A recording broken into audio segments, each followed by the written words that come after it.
So what is a crash pad? How do you use it? And when would you need it? So that's what we're going to be talking about today. Hope you guys are doing great. This is Valencia Flyer. All right, so let's get into it. There's a lot to go over when it comes to crash pads. I've been on the line with a major US carrier here as a flight attendant for a little over a month. And I have learned so much in the last month or so from my personal experiences, from tips that I've gotten from other flight attendants. So there's a lot to go over. You even have some questions as my viewers, and I'm going to go ahead and address those today as well. So let's go ahead and get into it.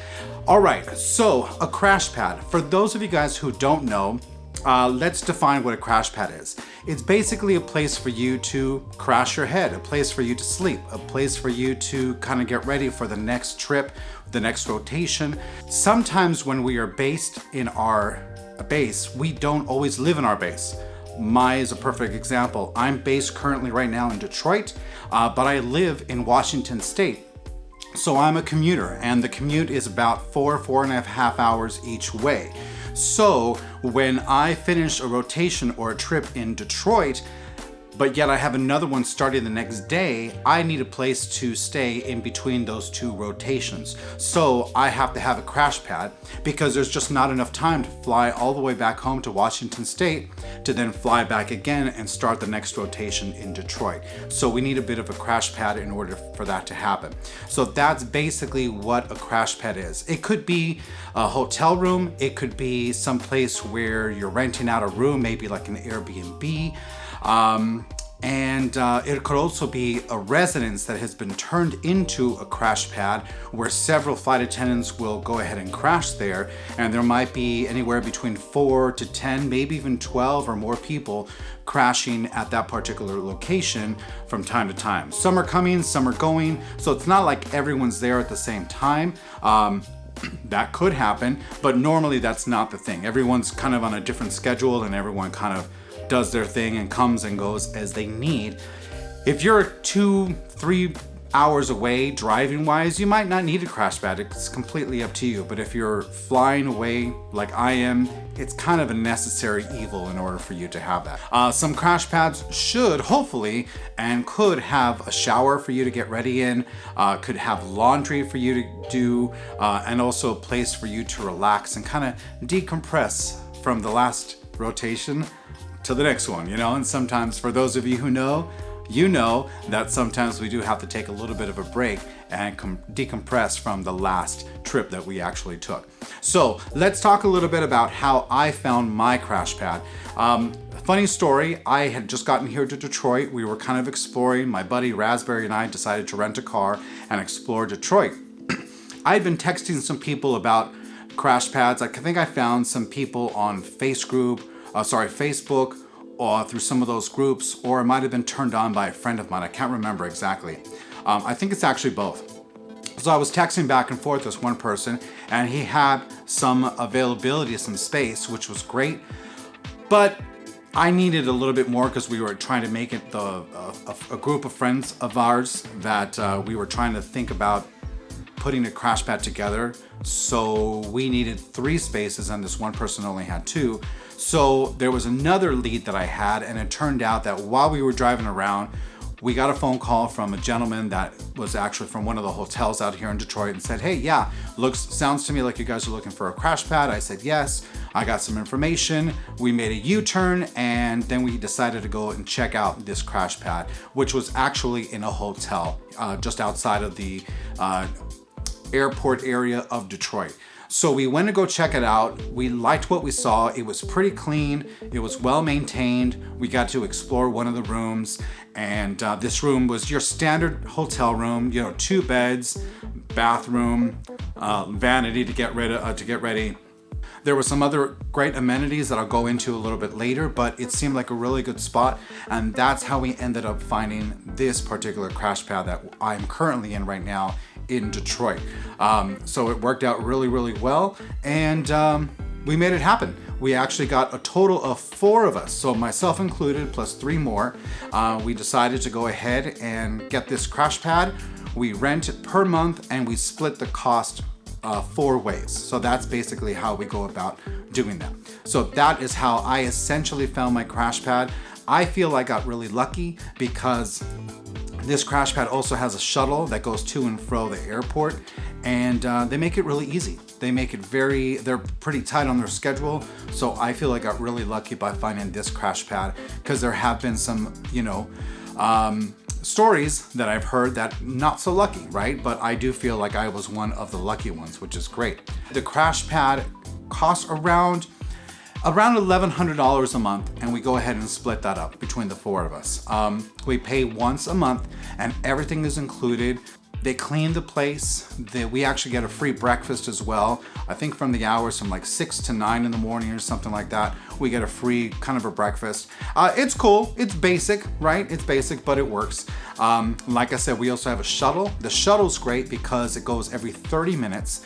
It only takes about 7 minutes for us to get from here to the airport and back and forth, right? So it's actually pretty close to the airport. Their shuttle service here is actually very, very good. They're pretty right on schedule, and they're very good about keeping that schedule. So it's great. It's something that we can count on and something that we can rely on, which is very, very important. It also has a pool. Now, right now, as I'm recording this, we are in the beginning of October, and the pool has been kind of closed up, which is kind of a bummer. They're probably closing it up for winter. It's already started getting pretty cold. So I'm sure they'll open it back up, but for right now it's closed, but they do have a pool. Sadly, they don't have a jacuzzi, but they do have a pool, which is actually really, really cool. And they also have some great amenities. I actually think that it's really close by to a lot of amenities, like some restaurants.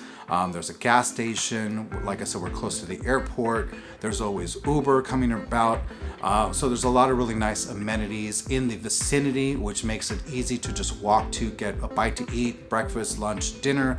And then also if we want to rent a car or car rental, we can easily go to the airport, pick up that car, and then go about, our day if we're here stuck for the day. So we try to make the most of it while we're here. Let's go over some tips on how I would recommend that how you go about finding a crash pad. Like I mentioned before, you can go ahead and use Facebook. You can use some of the groups that you could be admitted to. Once you become a flight attendant and you have all your official information, you can get into some closed groups, which have to do with your base area and then also with your company as a flight attendant with your company, right? And you will be admitted to that. And then once you get in there, there's a lot of talk and a lot of posts going around saying, hey, look, I need a roommate, or someone pick up my schedule, someone I'd like to trade with. So there's a lot of things that can happen there. And the great thing is you can also find a lot of information for crash pads there as well. So that is one great way for you to start looking onto Facebook for a crash pad if you're needing some leads. Also, you can ask your airline. So depending on what airline you're with, you might have like a field service manager that you are in contact with on a regular basis. You can contact them and say, hey, do you guys have any recommendations on some crash pads?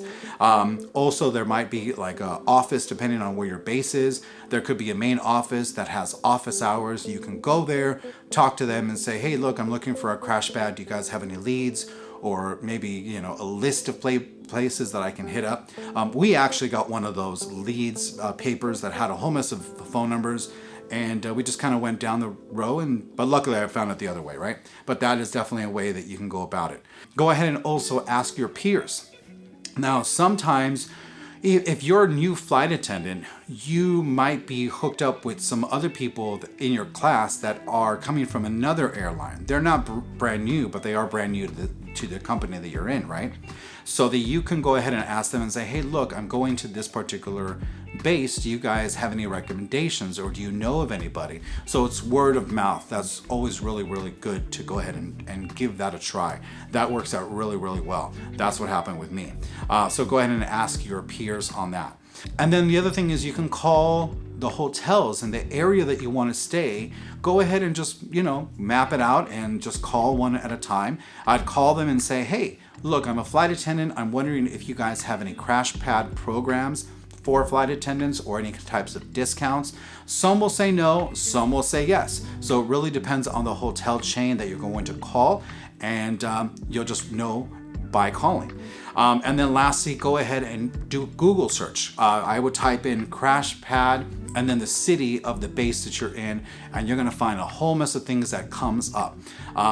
Some are better than others. Some are more expensive than others, some are cheaper, and then some have like kind of a membership fee, right? So I'd be a little careful because some of those membership fee ones get a little bit, I don't know, a little deep. You know, maybe they ask a lot of questions, in my opinion, where I'm like, well, I don't know if you need to know that information about me. I'm just trying to find a crash pad, you know?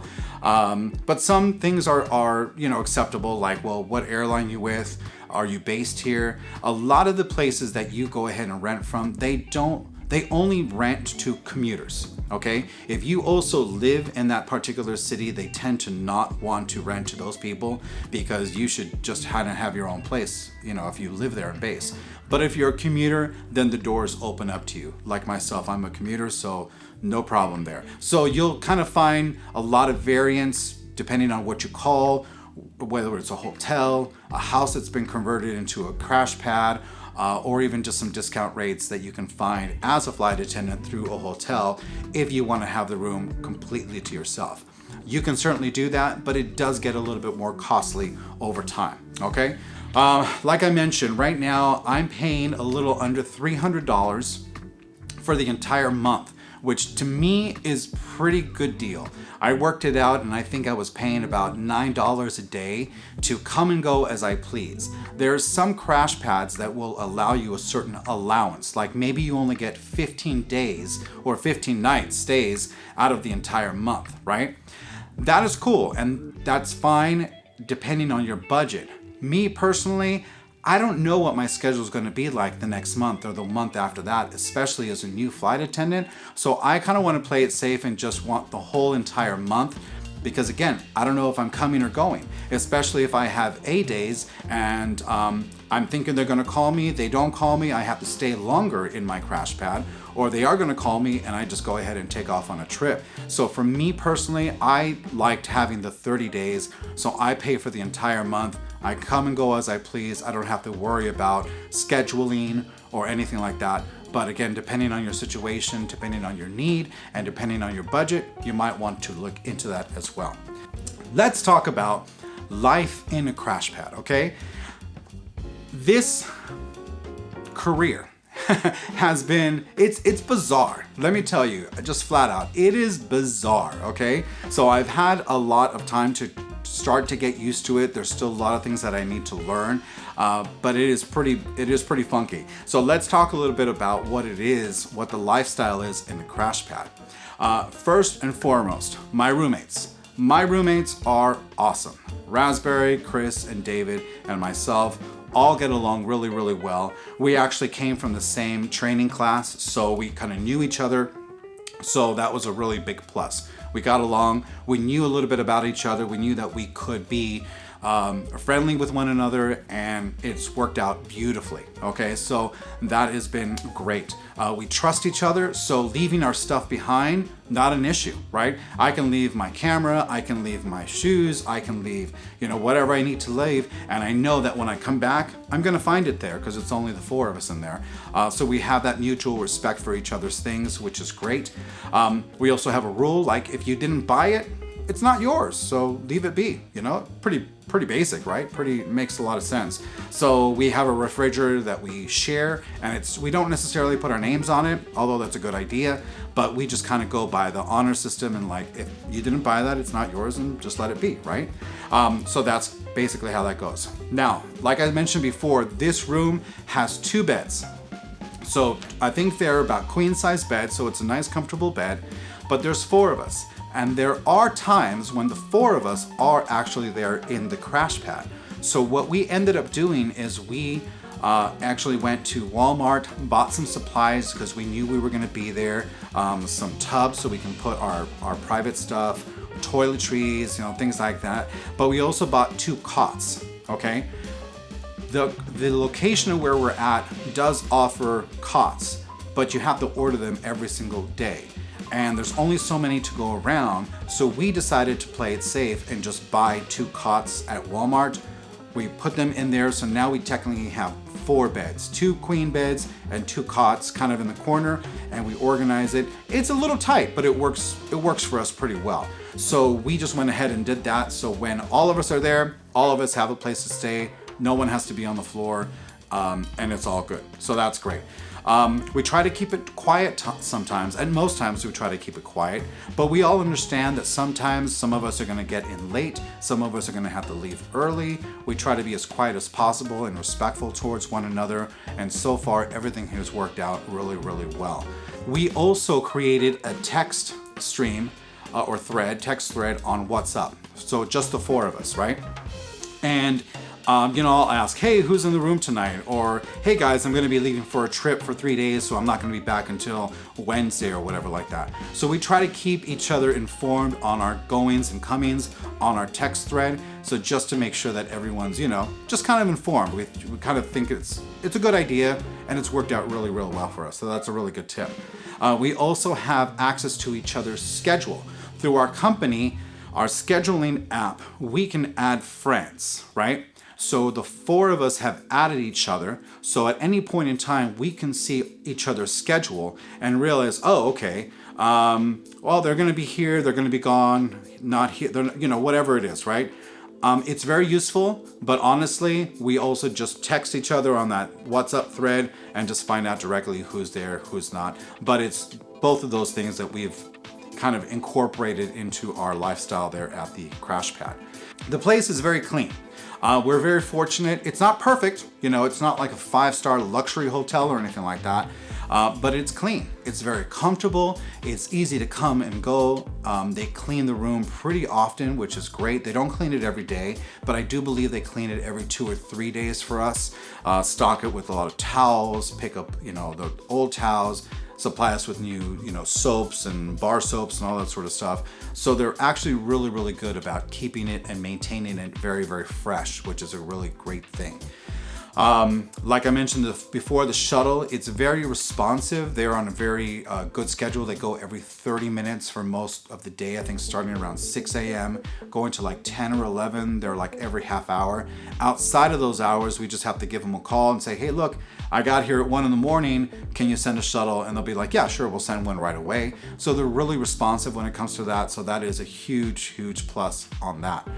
Okay, so when we are doing the shuttle, and this is something that I learned, it is customary to tip your driver, your shuttle, going and coming back, just, one way, $1 or $2, $1 or $2. So I make sure to break a 20 and get as many singles as I can, and I leave it in my wallet. So whenever I go to a shuttle, whether I'm coming here to the crash pad or whether I'm on a trip, depending on what hotel I'm gonna stay in, I'm always tipping like $1, maybe $2, depending on the situation. So that is customary, and that's not per round trip, that's per one-way trip that we go ahead and tip our driver. So that is a good thing to have some cash available for that. Amenities here are very good. I've got a Bob's Big Boy, I've got a McDonald's, I've got a great Lebanese restaurant just down the street. Delicious food, so fresh and so good. We got a Starbucks, we have a burrito place, and some other more fancy steakhouses in some of the other local hotels. And that's the other thing. We're kind of like in an area where there's like a row of hotels, right? So if for some reason this hotel doesn't work out, there are some other hotels in the immediate area that we might need to stay in. I know that I've heard of some flight attendants that weren't comfortable at one and they decided to go to another and they were happier at that one. So this area is really nice for that, for those amenities. And each one of those hotels has their own different restaurant. Some have some shops. So a lot of amenities around here, which is really, really cool.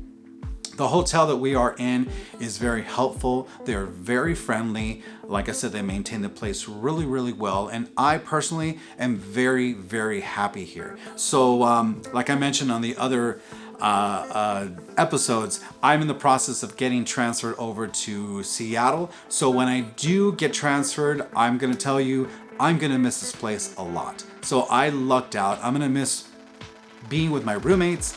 I'm gonna miss the ease of how easy they make it here for me to get to and from work. I'm really gonna miss it. So I hope I find something similar when I finally transfer over to Seattle. So it's been really, really great here. Let's talk about some tips on what I would recommend for someone that is looking for a crash pad, okay? So number one, find a place that is safe and reputable, okay? The first time that I got here to Detroit, I didn't have a crash pad yet, and I decided to get a hotel, again, nearby the airport. And let's say that it's probably, without exaggeration, probably the worst hotel I stayed in. And I don't mean to talk bad, but this place was bad. I mean, it was really bad. I didn't even sleep under the sheets the first night because I was afraid of what was gonna be there. I mean, it was something that I find on the internet. It had a decent amount of stars, you know, it was cheap. It was probably about 50, 60 bucks a night, but it was bad. It was just really, really bad. So just be really careful about that. And it did not feel safe to me. To me, it did not feel safe. So I only stayed there like 1.5, I think I only stayed one night actually out of the two. And so just make sure that you find a place that is safe and reputable. Check those reviews, call around. Maybe some of your peers can tell you, hey, that's a good place, that's not a good place. So just do yourself a favor and just do the research so you don't end up in a place that you regret. All right, next, find a place that is close to the airport. I would recommend that very much. And one that has a shuttle to the airport is a huge plus. If you have a car, maybe you don't need that. But if you're out of base and you don't have a car, it's gonna come in very, very handy. So find one that's close to the airport that you can either take an Uber or hopefully they provide a shuttle and you're good to go. Next, find some roommates that you can get along with and trust, okay? That you can get along with and trust, okay? Because you don't want to be second guessing whether you left your valuables there and it's gonna be there when you get back. That is not a good situation. I have heard some horror stories in this area here where roommates got into a tiff. You know, people got into problems. And ultimately, like in one instance, I remember hearing that one actually had to be kicked out because they were causing some serious problems. So that was a situation where people just gathered together in a room out of necessity, right? Because they needed a place to live, and they had to do what they had to do, but unfortunately it didn't work out for them, and one of them had to get kicked out. It was a mess. It really was a mess. So just make sure that you find some roommates that you can get along with, that you guys have a nice agreement with one another, making sure that everything's good, that you trust each other. So, do that. Next, go ahead and find a place that has good value, okay? Now, again, where I'm at right now, I think it's a great value of where I'm at. For spending a little under $300 for the entire month to get everything that I get, I think this is a steal, to be honest with you. So find something that's a good value to you. Next, find a place that is easy to get out of with a 30-day notice and nothing long-term. Okay, so let's go over this. I have put in, when you go ahead and put your money down, it's typically for a month, right? So when you get out, you typically have to give a 30-day notice. That should be easy, in and out, no problem. Do not sign anything that has a long-term contract. Why? Because you never know if you're gonna be transferred, life can change, you can be transferred over to another base or, out of necessity or whatever, and you don't want to be stuck into long-term contracts. I don't really know of any crash pads that are long-term contract anyway. I think most of them are month to month, but just in case, make sure not to, put yourself in a corner when it comes to that sort of stuff. So make it easy. 30-day notice. I got to go at the end of the beginning of next month. Thank you very much. Here's my last month. It's been great. I appreciate it. Thank you. So, all right, next, find a place that they keep clean. Like I mentioned, my horror story, the first hotel, I will never go back to that place. And it was just it was nasty, honestly. So make sure that you find a place that's clean. We've been, again, fortunate. Everything's been clean here. I have never found any bugs or anything weird going around, you know, the corners or the ceilings or on the walls. Luckily, nothing like that has been here. So that has been a great blessing to us. But make sure to find some place that is clean. All right, and then go ahead and find a place with the amenities that you need. Not necessarily the ones that you want, but the ones that you need. This place has some great amenities, things that are great bonuses, like the pool, for example, or a lot of places that I can walk to, you know, at a moment's notice if I need to get something to eat. So those amenities are really great. Are they all necessary? Not 100%, but it's good to have in case I need them. So depending on what you need for amenities, make sure that you have those with whatever crash pad that you decide to choose. All right, well, that's gonna do it for this episode, guys. I hope you found it informative. I hope there were some great tips that you are going to take away if you're looking for a crash pad currently, and if you're a brand new flight attendant as well. Consider subscribing if you want some more information on what it is to be a flight attendant, and I'd love to see and read those comments down below, okay? Hit the like button, hit the sub button. We will see you next time, and if you want to know a little bit more about what my schedule has been in October, go ahead and click it right here, and also what it has been in my first month as a flight attendant, you'll click that right over here. Okay, guys, have a wonderful day, and we will see you next time. Take care. Bye-bye.